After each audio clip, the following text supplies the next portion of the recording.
भैया हो भैया, पापा तो ससुर के लेके भाग गेलो।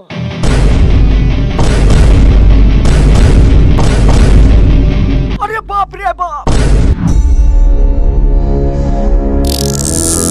पितृभ्य स्वधायभ्य स्वधानम, पितामहायभ्य स्वधायभ्य स्वधानम, प्रपितामहायभ्य स्वधायभ्य स्वधानम।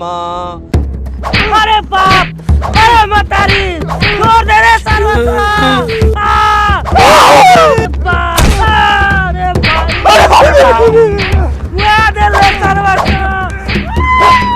कुछ पैसा चढ़ा दिया।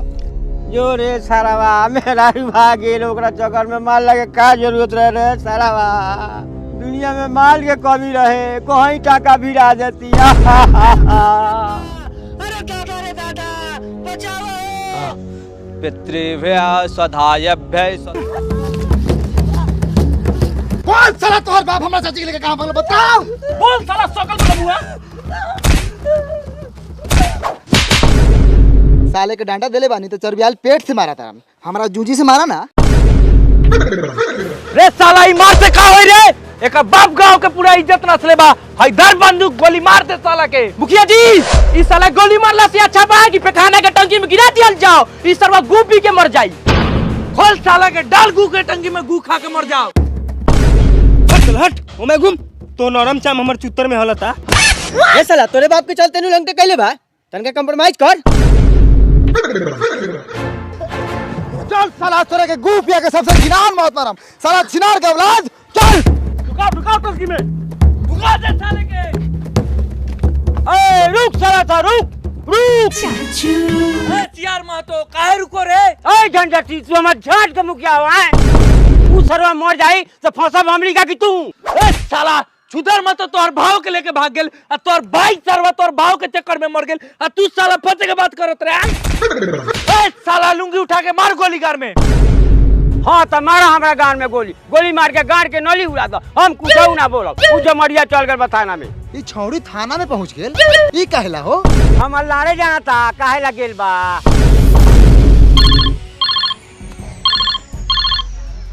दरोगा शशि यादव। हम दरोगा शशि यादव बोला तानी मुखिया जी। जी दरोगा साहब। उछावड़ा सा के मार देनी की जिंदे बा? ना अभी जिंदा बा। हाँ तो मारे के नहीं खे ना तो मैटर गड़बड़ा जाई। दुल्हन यहाँ पहुंच गेल बा, साथ में छुदरो महतो। उ सरवा सके लेके तहाई। अच्छा सबके लेके आवता नहीं थाना पर। चल सब थाना पर। हाँ चला, थाना में पहुंच गया है मेरा जनाना। ये सर्वस्व, हम पैर जमा लाओ, हम लंगटे कैसे जाएं? धर तोड़ी बहन करा पहन के आओ।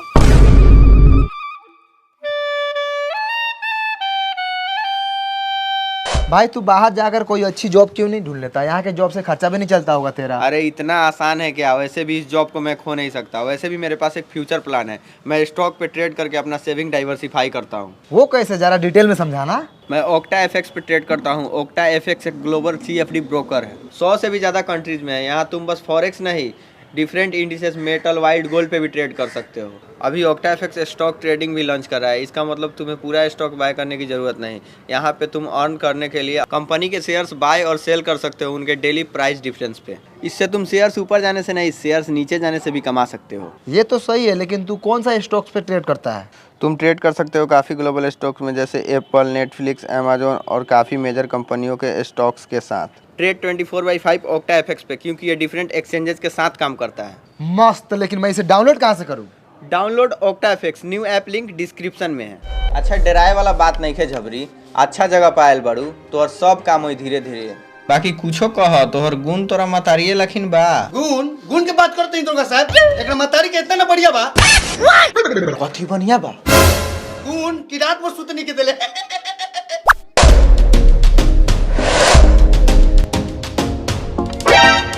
का करी मुखिया जी? चाची तोहरा जे मन करे। बताओ साला हमार चाची कहाँ बा? बोल। ए क्या होश में छुतर महतो के गांव के मुखिया है, यहाँ तोर कोनो रंगदारी ना चली। चली मुखिया, तुम रंगदारी की बात करता है, यहाँ बोली के साथ साथ गोली भी चली। हाँ तो सर्व चलाओ गोली। हमको कोनो मौका मुखिया नहीं की। भालू भगत नाम हमर, भालू भगत। भालू भगत उर्फ महाराज मुखिया, अगर तोरा भलुआन के कोनो लेके भागई तब तोरा कैसे लगई? बड़ा बढ़िया लगई अगर हमर भलुआइन जहाँ तहाँ भोग मरे तब नु। हाँ तो एक बार लिया के हमने के सामने खाना करा ना, भोग के साथ साथ रोग धरा दे हम। रे साला हट हट पहले ई साला रोग लगाई भोग लगाई दूगो परिवार में आग लगाई। ये साला के शुरुए से देखा तनी इहे काम बा एकर। ये तो हई सारो कोनो बढ़िया काम कैले बा। बियाह के दिन तोरा रहते हुए हमर चाची के लेके भाग गेल हैं। अब किताब हम आग नहीं लगावत, अब तू कहीं से हमर चाची लिया के दो। मिली गिफ्ट में एगो चौचो मिली जौन भाग गेल साला ओकरा ला इतना चिंता फिक्र बा। हई लड़की सवेरे से आके बैठल बा, एकरा से केहू पूछते नहीं है कि काहे ला के बैठल बा। ए छौरी रे काहे ला के बैठल बारे रे? चौराहे में मरला तो हाथी में बाई हो जाएगी। दो गले के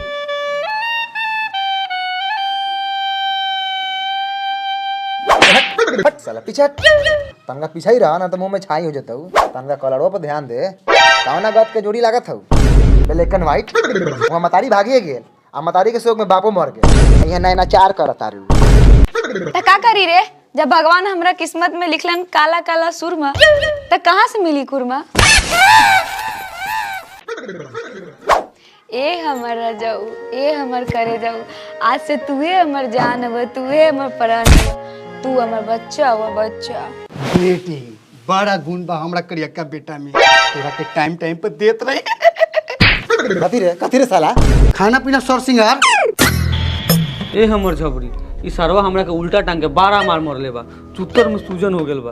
तू हमरा सामने एकरा के एक थप्पड़ मार, हमरा बड़ा सुकून मिली। कारे साला जब सब केस तोनी अपने समझ लेबे तो हम थानवा पर काहेला बैठल बनी? आय साला कभी बेटी भाग गेल, कभी मतारी भाग गेल, तो साला कभी बापे मर जाता। साला जब से आयल बनी थाना पर तब से एके गो केस देखा तनी। साला ये नौकरी से बढ़िया तो हम चुनाव लड़ते।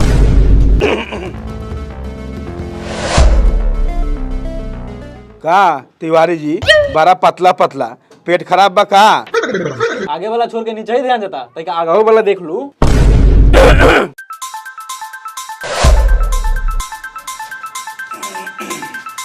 चलू दरोगा साहब भाड़ा लागू।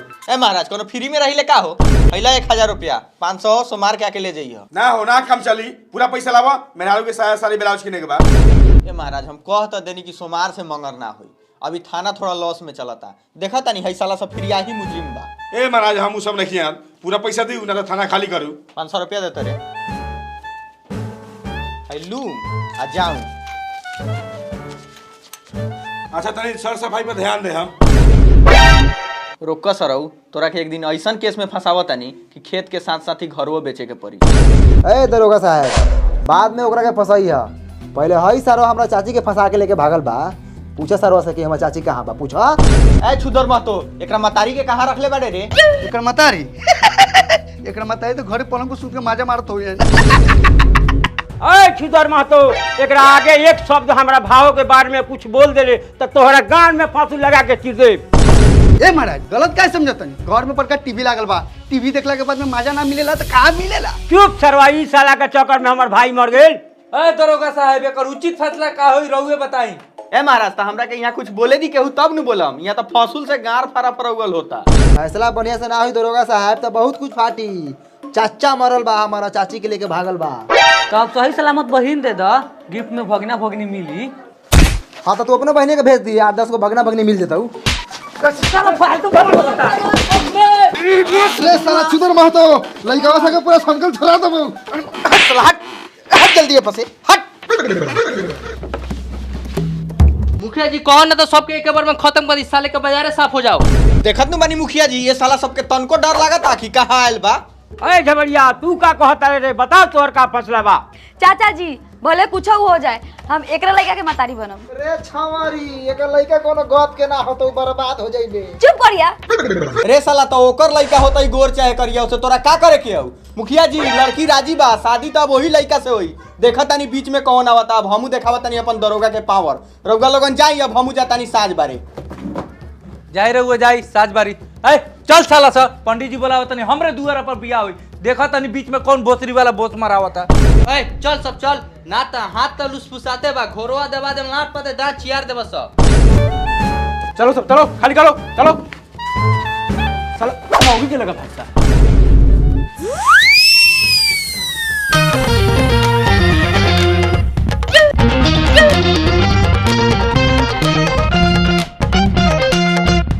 साला कौकर देखत रहा इतना हरामी लइका बा।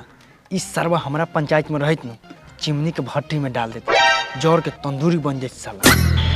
का हो मरद मुखिया बारा फुसुर फुसुर खाली नामे के मरद बारा आ तनका जोर से बोला तब नो ने करी से वही हुक प्लेंडिस सुनत तुम्हारा छुतर मतो सरवा के बोली बहुत सारा फालतू बोलत आई। मुखिया जी ओ मुखिया जी बुलाओ बुलाओ मुखिया जी के।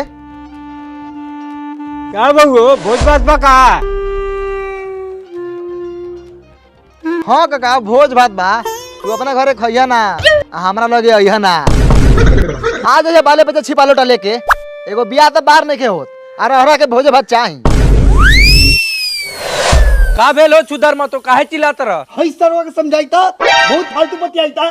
साला के लोल देखत रखेंगे चलता उंगली नीचा कर उंगली नीचा कर।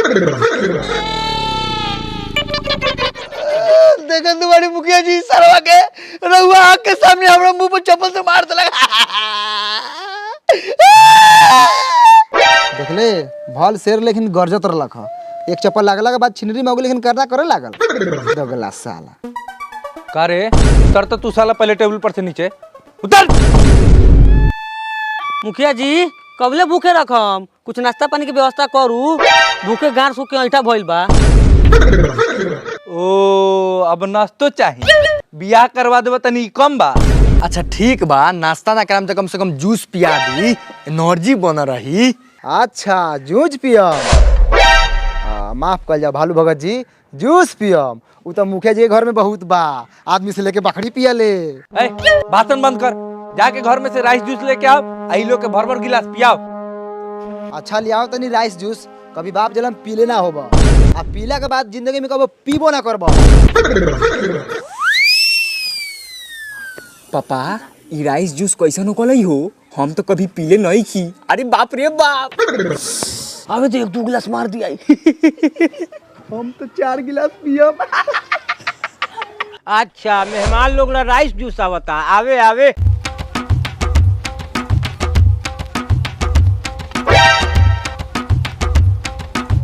ए उठाओ यार लार कुदा लेंगे जिम निकल रहा उठाओ।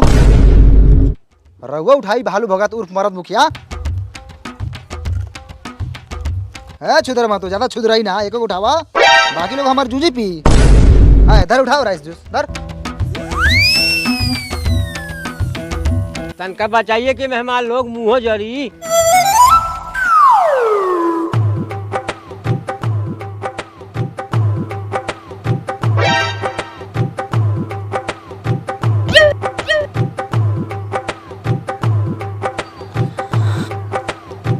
रउआ लोग को सवाद कैसन लागता? ठीके लगाता लेकिन तनका नून छरा बा। अहो साला एकर स्वाद कहीं मार लेखा तो नखवा लागत। राइस जूस मार ना होकले त का हमर लार होकले। हाय देखी मुखिया जी सार लोग के मार से घिना के फेंकता लोग। सुन लो मेहमान लोग मऊगईपुर के एगो नियम है नाला के पानी हो को तब चाहे बिस्लेरी के पानी हो को दूध हो को तब चाहे मार हो को एक बार गिलास में पड़ गेल तो पिए के पड़ी। मार तोरी बहन करा के ई कोन नियम हरे। ए पीले सरे पीले हमहू मुखिए बानी लेकिन इंसानियतपुर के ये मऊगईपुर में कोनो चारा चले वाला नहीं के।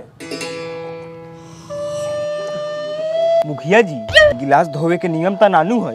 मर्जी तोहर बा धो देबा तो बढ़िए रही।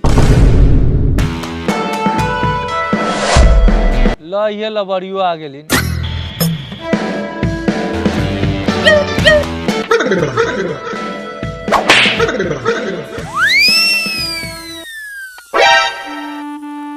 प्रणाम मुखिया जी। खुश रह कोनो बढ़िया काम करके नहीं खुआल भतार के खाची बा के आल बारू। जा घर में बेटी के तैयार कर। ओई माँ चलो चलो होते बानी 2 दिन से मन खड़ियाले बा।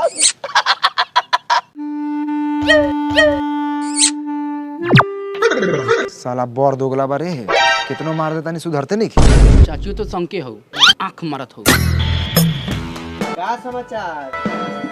मुखिया जी खाना पानी खियावल जाओ। हाँ लागो लागो टेबल कुर्सी अब बियाह केहू से रोकाए वाला बा। अरे बाप रे बाप।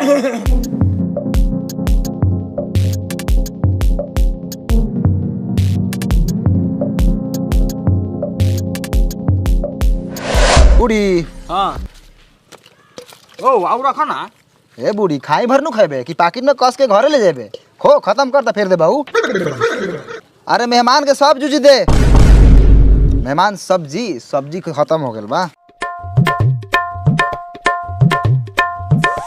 ए बउआ संती साहब के दुगो चुत्तर फल दो लियाओ तनी चुत्तर फल हई तोले पूरी खो ओ ई साला चुत्तर फल कैसन हो कलई हो पहली बार नाम सुनो तनी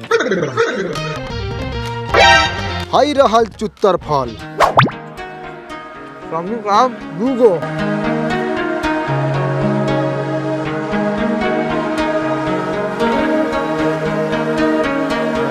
बउआ सब केहू में कहूँ चुत्तर फल दो सब कोई चुत्तर फल खाई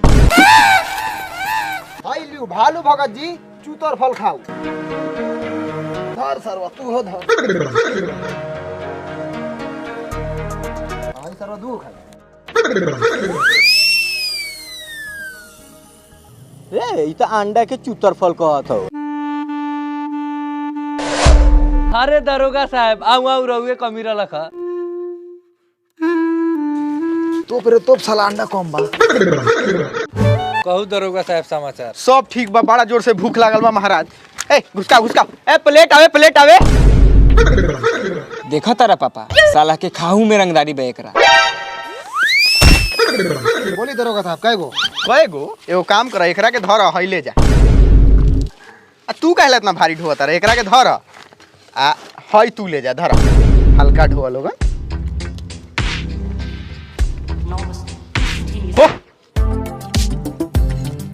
ए बउआ दरोगा साहब के दुगो चुत्तर फल दे रे साला गलीज साला ई कहां से नाम ले आवता रे ऐसा साला कभी लेग पीस त कौन पीस आ साला ई चुतर फल का बारे हई खाओ दरोगा साहब चुत्तर फल ई तू खा आ ई हमरा के द देखा तारा यहाँ के लोग सके साला सा अंडा के चुतर फल कहता राइस जूस बाकी है बा रे साला भाग यहाँ से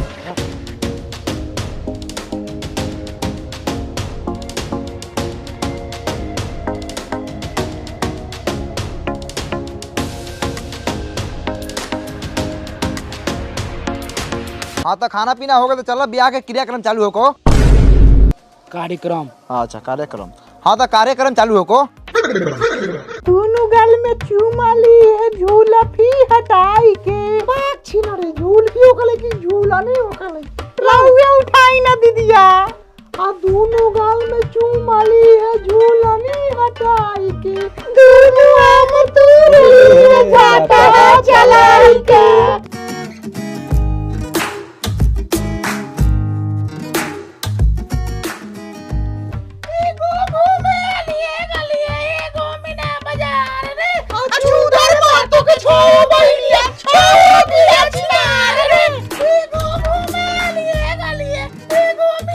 का पंडित जी तरे गन गिना तानी ए महाराज आगे के रसम भसम हो को रसम होखेला भसम ना ए मुखिया जी सरवा कामना के लइका ह घोरपरास महतो के बड़ा बढ़िया लइका बा सरवा रहुआ अपन रसम पर ध्यान दी न त ई राउर आखिरी रसम ना होके हां तो कन्या निरीक्षण तो होइए गेल और छावड़ा के भेजी भावड़ा घुमावेला ए भावना लौड़ा के बारे में का सोचले पड़े घुमा 5-7 फेरा ओ हजाम भाइयो इहुआ बार छिले आयल बार अरे उठ के मेहमान के मौर पहनावा आ सुन ला बेटा वाला यहाँ के एगो नियम बा ओखरी में धान कूटे के हई सरसा यहाँ कहला आयल बारे रे साला उठ के धान कूट ओखरी में देखा तुम बड़ा साला सब बैताले की ताकत है ए साला सा उठ के कूट ए बोसन उठ के कूट दई धान धान कूटा हो दूल्हा धान कूटा हो किसी दूल्हा कितना करिया है जा दिया हो करिया हो के जा कोइला हमनी के दवा थोड़ी बा हमनी अपन दवा सुंदर खुल जाई धान कूटा हो दूल्हा धान कूटा हो अपना बहिनी के ओखरी में हटा अरे अपना बुआ के ओखरी में धान कूटा हो हां बहु आराम से लइका हदा से हक दी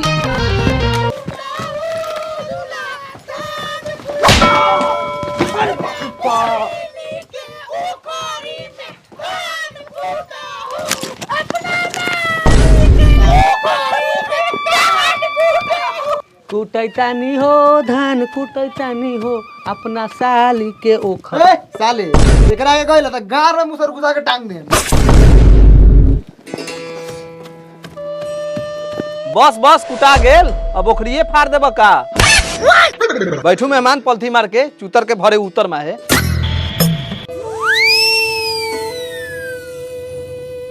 ओम चंदनम बद्धते नित्यम पवित्रम पापनाशम माँ पदा हरते नित्यम लक्ष्मी तिष्ठति सर्वदा। कन्या को बुलाइए जजमान। जो झमड़िया को बुला के ले आओ। हम कला बोला के ले दोगली की बेटी के हो, तू जाहू बोला के लेवा हूँ।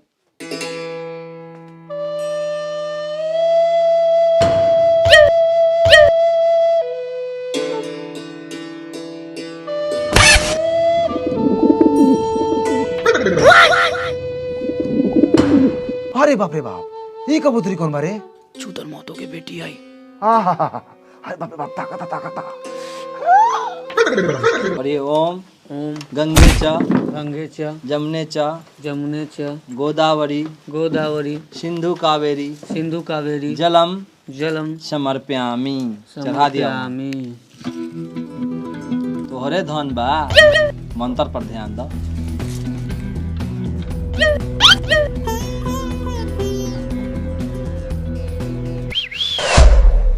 हमर जूजी बजावा ना।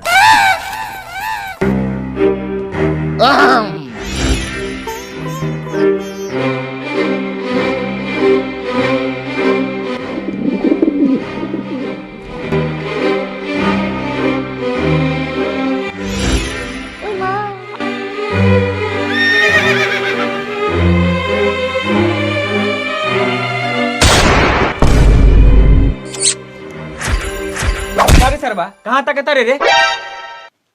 सामान पर साला तोहर सामान हो कि हमर बारे?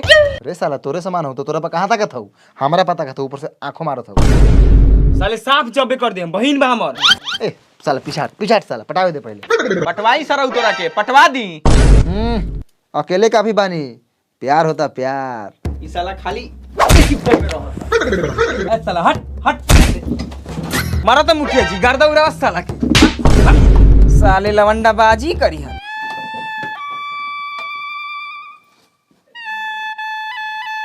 छोड़ा सर हो जाए दो। ए हमर करेजा, ए हमर जान, ए हमर लड्डू।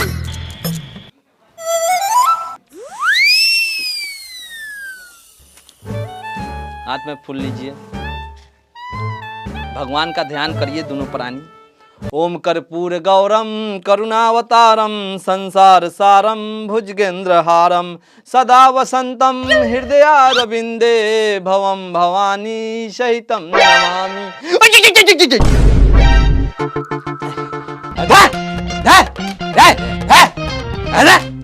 उतार कान्हा पर से, बान्हा पर मिलिए। आ गेल। कथी जे कले बार मिर्गी उखरा लवा का? ए महाराज, कान्हवा पर दुगो जनानी नु रहेला, तेरा फेरी चढ़त रहलन स। हाँ, ओम गंगे च जमुने च गोदावरी सरस्वती सिंधु कावेरी जलम समर्पयामि। ओम गणानन्त्वा गणपति गुं हवा महे निधिनन्त्वा निधिपति गुं हवा महे प्रियनन्त्वा प्रियपति गुं हवा महे। ओम कर्पूर गौरम करुणावतारम संसार सारम भुजगेंद्रहारम सदा वसंतम हृदयारविंदे भवम भवानी सहितम नमामि।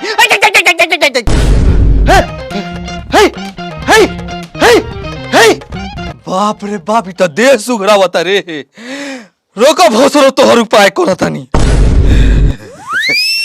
बाप रे, हमर झाट जे कहले बानी धोतिया में हक देनी का। जल्दी मंत्र पढ़ के मांग में से निकल भाई। ओम मंगलम भगवान विष्णु मंगलम गरुड़ध्वजा मंगलम पूर्णिकाक्षाय मंगलाय तनोहरि। है कबूतरी रे, का रे? हम तोरा पसंद बनियो कि ना रे? तू तो हमरा इतना पसंद बारे, मन करता 10 तल्ला पर से कूद के जान दे दी। साचो मुँह चो। अरे बाप रे बाप, मन तो कचकच आ गया। मंगलम भगवान विष्णु मंगलम गरुड़ध्वजा मंगलम पूर्णिकाक्षाय मंगलाय तनोहरि। बबुआ, सिंदूर लेके लड़की के मांग सजा दो।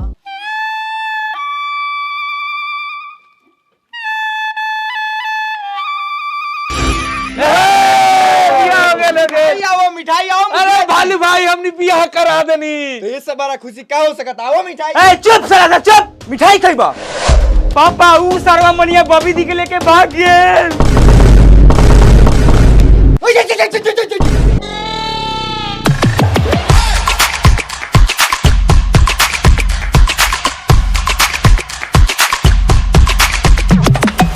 Download octa FX new app link description में है और octa FX promo code share करता है मेरे न्यू सब्सक्राइबर के लिए, तो आप लोग उसे यूज करना मत भूलना और डाइवर्सिफाई कर लो अपना पोर्टफोलियो अभी।